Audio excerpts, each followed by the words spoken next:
हमनी के सब पता चल चुकल बा। तू दोनों सास पतो मिलके का खेला खेल रहल बारू।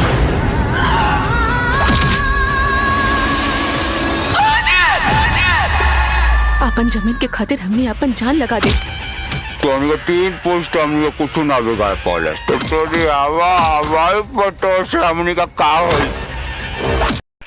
जी हाँ भाई लोग, क्वेश्चन बनी जा। उम्मीद बा कि आप लोग अच्छा होगा तो मस्त होगा। तो भाई लोग आज हम बताने जा रहे हैं कि चोरनी सास झूठी बहू, ये मूवी का ट्रेलर है जो काफ़ी लोग पसंद कर रहे हैं, काफ़ी लोग देख रहे हैं।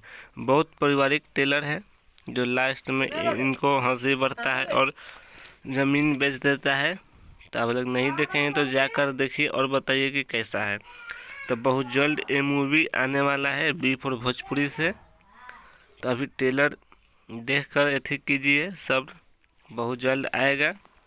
अगर हमारे चैनल पे नए हैं तो चैनल को सब्सक्राइब कीजिएगा ताकि हमारा वीडियो ऐसा आप तक तुरंत पहुंचते रहता है।